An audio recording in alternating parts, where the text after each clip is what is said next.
नमस्कार, news all India में आपका स्वागत है। आपके साथ मैं धर्मराज सिंह। मुख्यमंत्री योगी आदित्यनाथ ने आज वाराणसी के दौरे पर हैं, जहां पर डीआरडीओ की तरफ से तैयार किए गए कोविड अस्पताल का मुख्यमंत्री ने निरीक्षण किया है। इसके बाद उन्होंने बीएचयू सभागार में ही अधिकारियों के साथ समीक्षा बैठक इस वक्त कर रहे हैं। तमाम जो तैयारियां हैं, जो व्यवस्थाएं हैं, उसकी जानकारी इस वक्त ले रहे हैं और बताया जा रहा है कि जब ये बैठक खत्म होगी उसके तुरंत बाद मुख्यमंत्री एक प्रेस कॉन्फ्रेंस भी कर सकते हैं और संभवतः उस प्रेस कॉन्फ्रेंस में डीआरडीओ द्वारा कोविड सेंटर को शुरू करने को लेकर कोई अपडेट हो सकता है, क्योंकि माना जा रहा है कि अगले 1-2 दिन के अंदर कोविड सेंटर का उद्घाटन किया जा सकता है, उसकी शुरुआत हो सकती है। प्रधानमंत्री वर्चुअली उसका उद्घाटन कर सकते हैं। इस वक्त अधिकारियों के साथ बैठक मुख्यमंत्री कर रहे हैं, जिसमें तमाम अधिकारी की ओर से उनको समीक्षा दी जा रही है। वाराणसी से आकाश यादव इस वक्त मेरे साथ जुड़ चुके हैं इस पर ज्यादा जानकारी के साथ। आकाश, अभी क्या बैठक शुरू हो गई है और कितने देर तक ये बैठक चलने की गुंजाइश है? बिल्कुल, बैठक बीएचयू के सभागार कार्यालय में प्रारंभ हो चुका है। इसमें जिलाधिकारी से लेकर स्थानीय अधिकारी से साथ साथ जनप्रतिनिधि भी है। बैठक का मुख्य रूप यही बताया जा रहा है कि कोरोना पर किस तरह से लगाम लगाया जाए। कोरोना से जीतने के लिए रणनीति तैयारी करने के लिए बनारस में मुख्यमंत्री योगी आदित्यनाथ का बैठक है। हालांकि इसके पहले भी मुख्यमंत्री योगी आदित्यनाथ बनारस आ चुके थे। कोरोना का बैठक वही सभागार में किए थे, जिस सभागार में आज बैठक चल रही है। बैठक मुख्य रूप से 1 से 1.5 घंटा बताया जा रहा है। देखिए क्या निकल के बैठक आता है। हालांकि बीच में बैठक खत्म होता है या बैठक का प्रक्रिया और बढ़ता है, क्योंकि मुख्यमंत्री योगी आदित्यनाथ जिलाधिकारी से सहित जिले के तमाम अधिकारियों से फीडबैक लेंगे, उनसे जानकारी लेंगे कोरोना से कैसे जीता जाए। ये आगे के फीडबैक लेने के बाद मुख्यमंत्री दिशा निर्देश देंगे। जी, और उनका जो कार्यक्रम बताया गया है आप लोगों को, आकाश, कितने बजे उनकी रवानगी है वाराणसी से? देखिए, मुख्यमंत्री योगी आदित्यनाथ जब भी बनारस आते हैं तो काशी विश्वनाथ दर्शन करके ही अपने गंतव्य स्थान को रवाना होते हैं। लेकिन अभी तक प्राप्त जानकारी के अनुसार ऐसा कुछ आ नहीं रहा है, लेकिन हमें लग रहा है कि मुख्यमंत्री योगी आदित्यनाथ काशी विश्वनाथ दर्शन करने के बाद ही बनारस से कहीं जाएंगे। हालांकि देर शाम के बाद मुख्यमंत्री योगी आदित्यनाथ लखनऊ रवाना हो जाएंगे। जी, चलिए, बहुत बहुत शुक्रिया आकाश आपका। तो इस वक्त वाराणसी में है और वाराणसी के बाद बताया जा रहा है कि मुख्यमंत्री योगी आदित्यनाथ गोरखपुर जाएंगे और गोरखपुर जिले में ही कैंप करेंगे। आज रात का जो उनका विश्राम होगा वो गोरखपुर में ही होगा और कल उनका अयोध्या जाने का कार्यक्रम है। मुख्यमंत्री योगी आदित्यनाथ कल दोपहर के करीब 2 बजे रामनगरी अयोध्या पहुंचेंगे, जहां पर अयोध्या में कोविड अस्पताल का निरीक्षण करेंगे और कोरोना के काल में अयोध्या में किस तरह की तैयारियां चल रही हैं, कैसी व्यवस्था है, उन व्यवस्थाओं का भी मुख्यमंत्री जायजा लेंगे।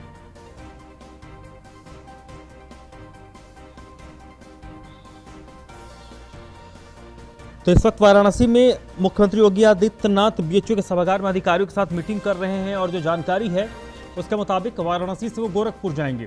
उनके रात्रि विश्राम का जो कार्यक्रम है वो गोरखपुर में ही आज संभवतः होगा और उसके बाद कल की अगर बात करें तो कल रामनगरी अयोध्या उनको जाना है और 2 बजे का उनका वक्त बताया जा रहा है। कल दोपहर 2 बजे वो अयोध्या पहुंचेंगे और वहां पर कोविड अस्पताल का वो जायजा लेंगे, निरीक्षण करेंगे और अधिकारियों के साथ उनकी चर्चा भी है।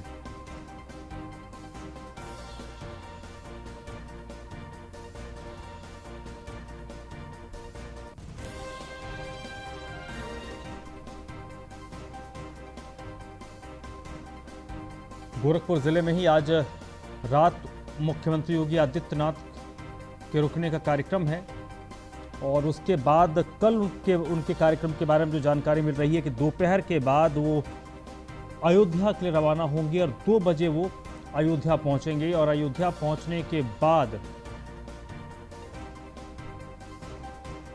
वहां पर कोविड अस्पताल का उनको जायजा लेना है।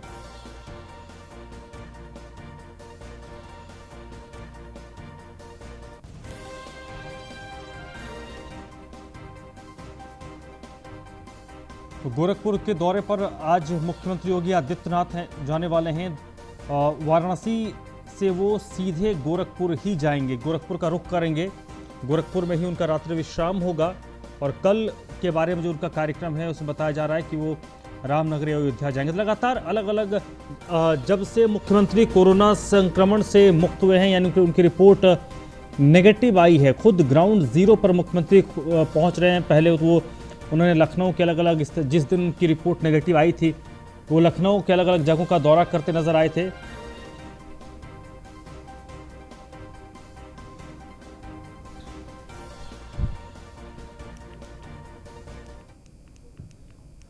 और चलिए अब चर्चा करते हैं कोविड के इस दौर में कि किस तरीके से हमें कोरोना से बचना है, किस तरीके से हमें अपने आप को पॉजिटिव रखना है। पॉजिटिव कोविड-19 का नहीं होना है, लेकिन हमें अपने आप को मेंटली पॉजिटिव रखना है। इसी पर बातचीत करने के लिए आज विशेषज्ञ रोज हमारे साथ जुड़ते हैं। आज मेरे साथ जुड़े हैं डॉक्टर कौशल कांत मिश्रा, फोर्टिस हॉस्पिटल नोएडा में प्रैक्टिस करते हैं। डॉक्टर साहब, सर बहुत बहुत स्वागत है आपका। कोविड के इस दौरान कई सारी स्थिति है जो पूरी तरीके से बदल गई है। नए वेरिएंट की भी बात हो रही है, तो सिम्टम्स भी बदल गए हैं। सबसे पहले मैं आपसे जानना चाहूँगा कि नया सिम्टम कितना खतरनाक है, जो नया वायरस है, इम्यूनेंट स्थिति है, वो कितना खतरनाक है और इसमें किस तरीके से बचा जाए? देखिए, जो इसमें खतरनाक की बात सिर्फ ये है कि पहले जो वायरस था वो अगर एक आदमी को होता था तो ज्यादा से ज्यादा 2 या 3 आदमियों को स्प्रेड करता था। ये वाला जो वायरस है करीब 5 से 6 लोगों को इन्फेक्ट कर रहा है एक आदमी से। तो इसको बोलते हैं आर वैल्यू। इसकी आर वैल्यू बढ़ गई है, रिप्रोड्यूसिबिलिटी वैल्यू जो है वो बढ़ गई है। दूसरी चीज, एक चीज देखने को आई है कि जो पिछली वेव आई थी या पुराना वायरस जो था, वो वायरस ज्यादातर ओल्ड एज पॉपुलेशन को इन्वॉल्व कर रहा था। ये वायरस यंग एज पॉपुलेशन को इन्वॉल्व कर रहा है। तीसरी चीज ये है कि इसमें देखा गया है कि इनिशियल जो सिम्टम्स आते हैं, फीवर, जुकाम, बुखार, गले में खराश, ये सिम्टम्स 5-6 दिन तक ऐसे ही रहते हैं, लेकिन स्लो ग्रेड का एक फीवर बना रहता है मोस्ट ऑफ द टाइम 3-4-5 दिन तक, और पेशेंट की कंडीशन खराब होनी शुरू होती है 8वें, 9वें, 10वें दिन, 11वें दिन। यानी कि जो दूसरे हफ्ते का मिड पोर्शन होता है, करीब 9 दिन से लेकर 15 दिन के बीच का जो समय होता है, वो सबसे ज्यादा ऑब्जर्वेंट पीरियड होता है।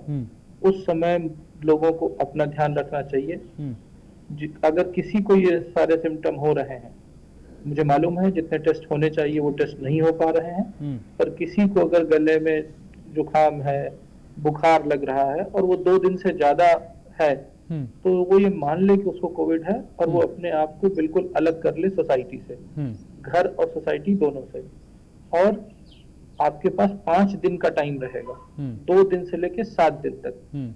उस बीच में आप फिजिशियन से बात कर लें, डॉक्टर से बात कर लें, हॉस्पिटल के लिए ट्राई कर लें और ऑक्सीजन के लिए ट्राई कर लें।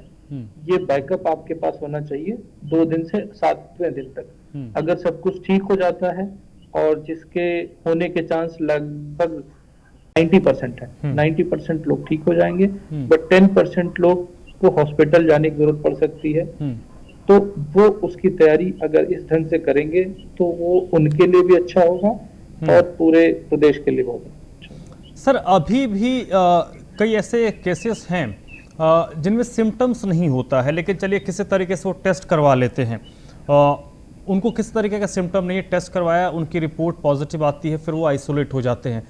इसमें भी क्या ऐसी स्थिति है इस बार भी सेकेंड वेव में कि सिम्टम्स नहीं आ रहे हैं लेकिन वो पॉजिटिव हैं? अगर ऐसी स्थिति है तो फिर जो कोई कैसे पता करे बगैर टेस्ट के? मुझे नहीं लगता कि जो आप कह रहे हैं कि बिना सिम्टम के कोई टेस्ट करा रहा है। मुझे नहीं लगता मेरे आसपास या आपके आसपास कोई ऐसा है जिसको कोई सिम्टम नहीं है और वो जाके टेस्ट करा रहा है। ऑब्वियसली उसको कुछ सिम्टम है, उसको कोई डाउट है, या वो कुछ ऐसे आदमी से मिला है जिसको कोविड रहा है। हाँ, ये इस तरीके के बिना बिना बिना डाउट के तो कोई जाएगा ही नहीं। नहीं, आज के जब सर डॉक्टर साहब, एक मेरे ही जानकार हैं, उनके माता पिता एडमिट थे, वो 10-12 दिन उनके साथ रहा और वो बाकायदा ड्राइव करके 500-700 किलोमीटर वो दिल्ली आता है, और बस वो ऐसे कि भाई मैं 10-15 दिन पॉजिटिव के साथ रहा हूं तो मुझे अपना टेस्ट करवा लेना चाहिए। उसने करवाया, उसकी एंटीजन टेस्ट पॉजिटिव आएगा, हाँ नेगेटिव था, लेकिन जब उसका आरटीपीसीआर टेस्ट आया तो पॉजिटिव आया। पॉजिटिव आएगा, मैं खुद बोल रहा हूँ। इस वायरस में ये मान लीजिए कि अगर घर में कोई भी एक पॉजिटिव है तो पूरा घर पॉजिटिव है। ये एक मोटा मोटा स्टैंडर्ड फॉर्मूला मान लीजिए। ओके। हाँ, तो वो टेस्ट, जैसा मैंने कहा, 90% लोग अपने आप ही ठीक हो जाते हैं, जिसमें से करीब करीब 70% लोग जो होते हैं जो एसिम्प्टोमेटिक रहते हैं। तो ये तो जो आप बोल रहे हैं, जो सवाल पूछ रहे हैं, वो एकदम सही है और ऐसा ही होता है। ये वायरस का कैरेक्टर ही ऐसा है। तो मुझे नहीं लगता कि कोई डाउट होना चाहिए किसी को। अगर घर में कोई भी पॉजिटिव है तो ये मान के चलें कि सब पॉजिटिव होंगे। प्रोफाइलेक्सिस के लिए जो मेडिसिन है, या ये कहें कि जो नॉर्मल मेडिसिन दी जा रही है, उसका मतलब डॉक्टर साहब में कोई नुकसान नहीं है। जैसे मैं आपसे पूछूं, अगर किसी घर में एक शख्स पॉजिटिव है तो उस घर के सारे लोगों को खुद को आइसोलेट कर लेना चाहिए। सिम्टम्स हैं जिस चीज की, उसकी आप दवाइयां लीजिए। जो घर पॉजिटिव है उस घर की रिस्पॉन्सिबिलिटी बनती है कि वो अपने आस पड़ोस वालों से दूर रहे, लोगों को बता दे कि उसके घर में कोई ना आए, लोग ना मिलें, और वो अपने आप सबको घर में रखें। और जो बंदा पॉजिटिव हो चुका है उसको उसी घर में एक कमरे में आइसोलेट कर दें। और घर के लिए ये कहना चाहूंगा कि सारी खिड़कियां खुली होनी चाहिए। जितना ज्यादा एयरी खुला एनवायरनमेंट हवा जाएगी उतना बेहतर रहेगा पूरे घर के लिए। ये जो मैंने बताया कि पूरा घर पॉजिटिव होगा, ऐसा नहीं कि 100% सही है, लेकिन ये समझ के चलिए कि अगर लोग ऐसा मानेंगे तो लोग ज्यादा प्रोटेक्टेड रहेंगे। ज्यादातर समय में ये देखा गया है इस वायरस में कि अगर घर का एक आदमी पॉजिटिव है तो विद इन 10-15 डेज पूरी फैमिली पॉजिटिव हो रही है। इसलिए प्रिकॉशन बहुत जरूरी है, और इसीलिए ये बता रहा हूं कि इसकी रिप्रोड्यूस आर वैल्यू 5 से 7 है। ऑन एवरेज यूजुअली घरों में 5 लोग रहते हैं कम से कम, तो सबके सब ऑलमोस्ट इन्फेक्ट हो रहे हैं। अच्छी बात यह है कि बच्चों को ये अगर हो भी रहा है इन्फेक्शन तो ऑब्वियस नहीं हो रहा, दिख नहीं रहा, पता नहीं चल रहा। लेकिन अगर किसी घर में बच्चे हैं और बूढ़े हैं तो बच्चों को बूढ़ों से अलग करना है, क्योंकि बच्चों में सिम्टम होते नहीं है, लेकिन बच्चों में वो वायरस होगा तो वो कैरियर की तरह एक जगह से दूसरी जगह जा सकता है। तो ये करना चाहिए। ठीक है। इसके साथ सर थर्ड वेव की भी बात अब शुरू हो गई है कि थर्ड वेव भी हो सकता है आएगा। हालांकि अमन, इससे पहले जो पेंडेमिक में हमने देखा है कि कई वेव्स होते हैं। ये जितने भी पेंडेमिक आज से पहले, पिछले 100 साल पहले स्पेनिश फ्लू हो, या फिर उसके पहले, उसके 100 साल पहले फिर फ्लू था।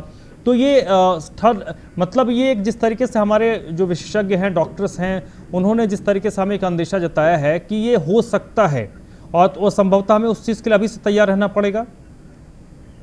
देखिए, हो सकता है नहीं, होगा। ओके। अब मैं, आप 100 साल की बात कर रहे हैं, मैं पिछले 1200 साल का डेटा बता रहा हूँ। 1200 साल में करीब करीब 10 के आसपास पेंडेमिक हो चुकी हैं, कम से कम, जिसने पूरे ग्लोब को इन्वॉल्व किया है। और जैसे मेरे हाथ की उंगलियां हैं ना, छोटी उंगली, ये पहली वेव, ये दूसरी वेव, ये तीसरी वेव, ये चौथी वेव, ये 5वीं वेव, इसी तरह से पेंडेमिक की वेव्स रही हैं, इसी तरह से इन्वॉल्वमेंट रहा है। 10 में से करीब 7 में 5 पीक्स आए हैं, बाकी 2 में, बाकी जो 3 बचती हैं उसमें केवल 3 पीक आए हैं। लेकिन जिस तरह से ये कोविड की महामारी, इसमें 5 पीक आएंगे, तीसरी शायद सबसे स्ट्रांग होगी।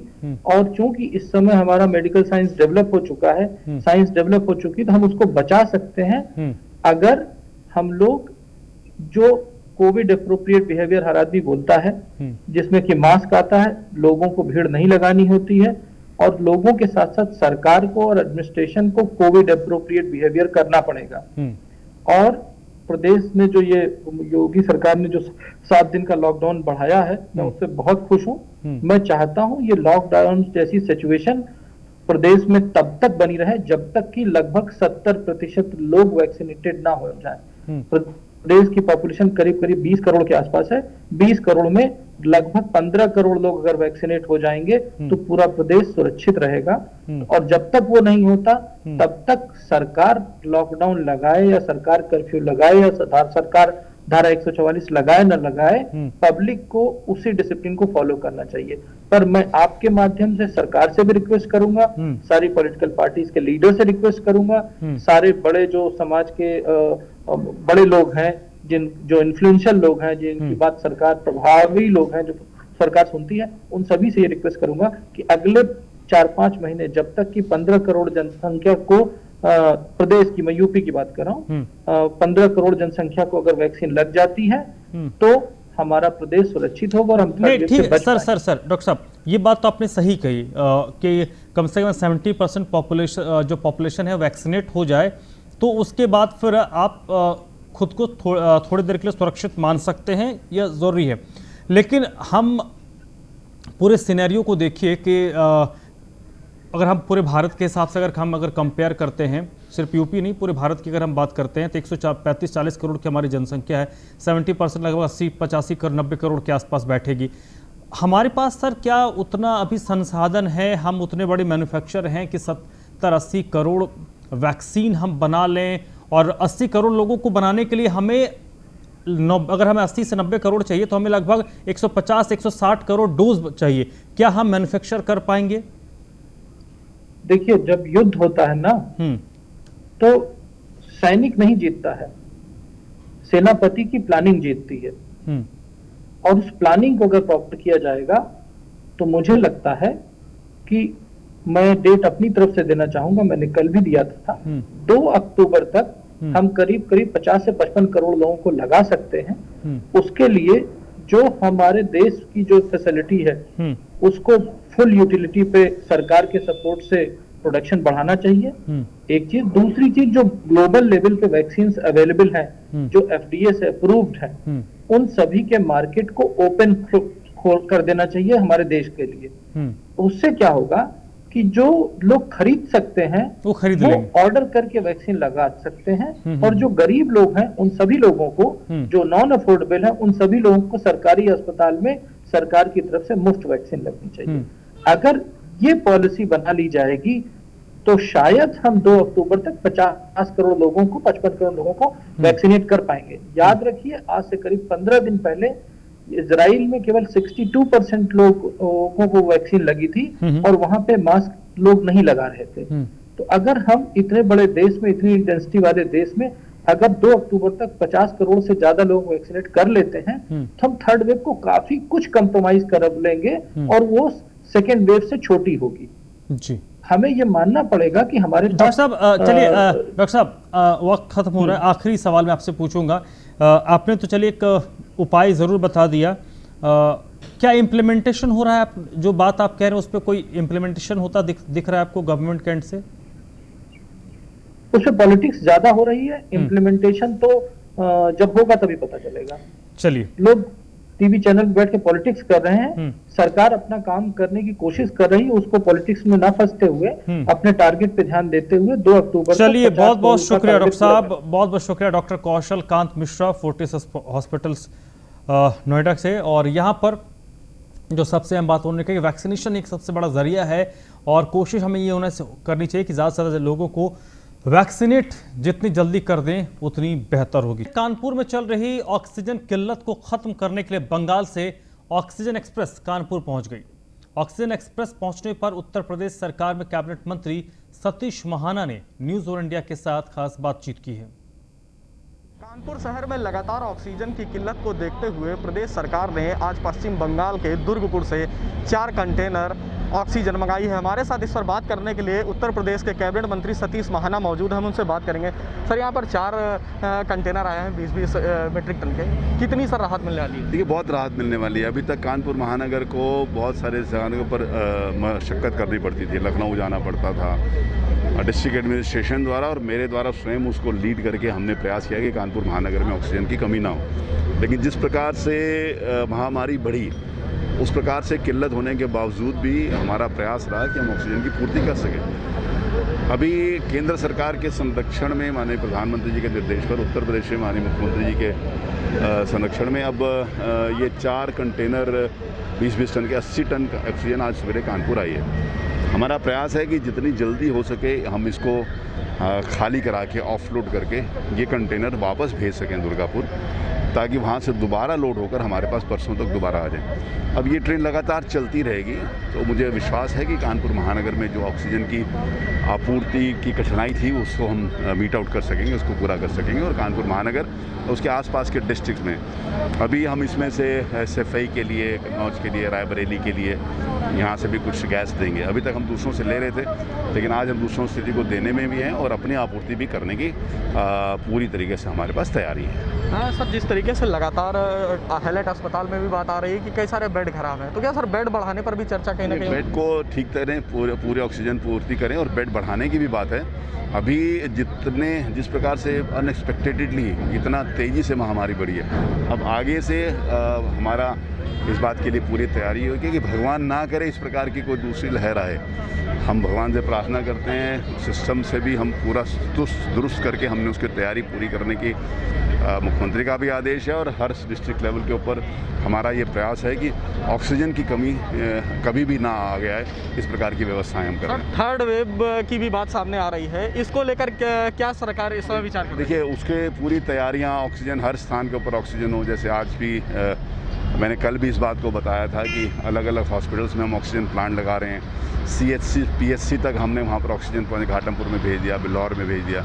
हर CHC PSC में भी ऑक्सीजन की व्यवस्था पूरी तरीके से सुदृढ़ हो जाए और साथ में जो बड़े सेंटर्स हैं जैसे कानपुर में GSVM मेडिकल कॉलेज हो गए या फिर दूसरे medical college, private medical colleges के साथ साथ जो काशीराम हो गया सरकारी, वहाँ पर भी पूरी तरीके से ऑक्सीजन की आपूर्ति हम कर सकेंगे, ऐसी व्यवस्था कर रहे हैं। तो जैसा कि हमारे साथ थे कैबिनेट मंत्री सतीश महाना, इनका साफ तौर पर कहना है कि इस तरीके के जो ऑक्सीजन की कमी शहर में ना हो, इस तरीके की ट्रेन अब लगातार चलती रहेगी और किसी भी मरीज को हर इलाज के लिए हर वो सुविधा मुहैया कराई जाएगी जो मरीजों को चाहिए होगी। सूरज पांडे, न्यूज़ 1 इंडिया, कानपुर। इस बुलेटिन में फिलहाल इतना ही।